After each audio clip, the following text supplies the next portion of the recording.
everyone, I'm Kanishka Sharma and in this video we are talking about jaundice. The main reason for the jaundice is bilirubin. Bilirubin is already present in our body but when it exceeds its normal level, then this condition clinically called as jaundice. First of all, I will tell you how bilirubin is formed. All RBCs get destroyed in the macrophage system. So hemoglobin formed in these RBCs get destroyed too. तो यहाँ पे all RBCs जो है ये इनसे जो haemoglobin form हुआ था ये दो पार्ट्स में टूट जाता है, हीम और ग्लोबुलिन।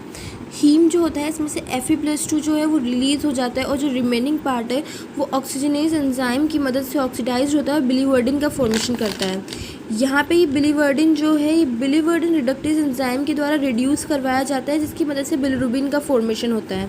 अब बिलीरुबिन जो है वो येलो ऑरेंज कलर का पिगमेंट है जो कि अनकॉन्जुगेटेड बिलीरुबिन है। ये यहाँ पर जो है ये अनकॉन्जुगेटेड बिलीरुबिन है, ये लिपिड सॉल्युबल होता है और ये हाईली टॉक्सिक कंपाउंड होता है। ये जो प्रोसेस हमने पढ़ी है ये पूरी प्रोसेस हुई है मैक्रोफेजेस के अंदर। अब ये बिलीरुबिन जो है यहाँ से ये ब्लड प्लाज्मा में जाएगा और वहाँ पर जाकर ये एल्ब्यूमिन से जाकर के जुड़ता है और एल्ब्यूमिन से जुड़ने की वजह से ये किडनीज के थ्रू एक्सक्रीशन में नहीं निकल पाता है।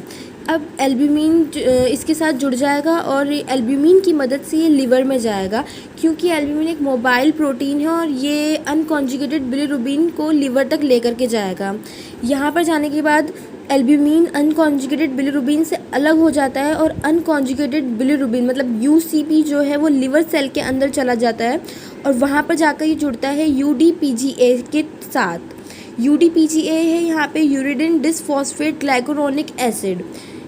अब ये इन दोनों का कॉन्जुगेशन जो होता है वो GT की प्रेजेंस में हो सकता है सिर्फ और सिर्फ। अगर GT यहाँ पर एब्सेंट होगा तो इनका कॉन्जुगेशन नहीं हो पाएगा। यहाँ पर GT है ग्लाइकोरोनाइल ट्रांसफरेज। अब ये इसकी कॉन्जुगेशन होने के बाद ये जो प्रोडक्ट बनाता है वो है BDG। BDG water soluble product है और इसको हम कॉन्जुगेटेड बिलीरुबिन भी बोलते हैं जिसको कॉले बिलीरुबिन भी कहा जाता है। BDG क्या है यहाँ पे bilirubin mono and di ग्लाइकोराइनिडेज।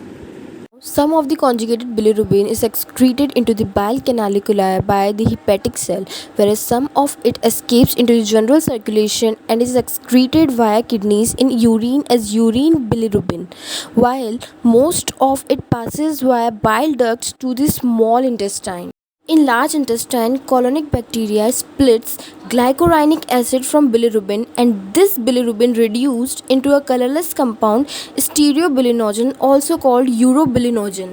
As you can see in the diagram downwards, some 20% of stearobilinogen reabsorbed into the portal circulation to reach the liver and again repeats the same procedure for its re-excretion, and rest of 80% is released through the fecal matter. This is how we can see a yellowish appearance in your eyes, nails, skin, urine and other body tissues, what we call jaundice. Thank you. अगर आपको ये video पसंद आया तो please like और subscribe ज़रूर करें। Thank you.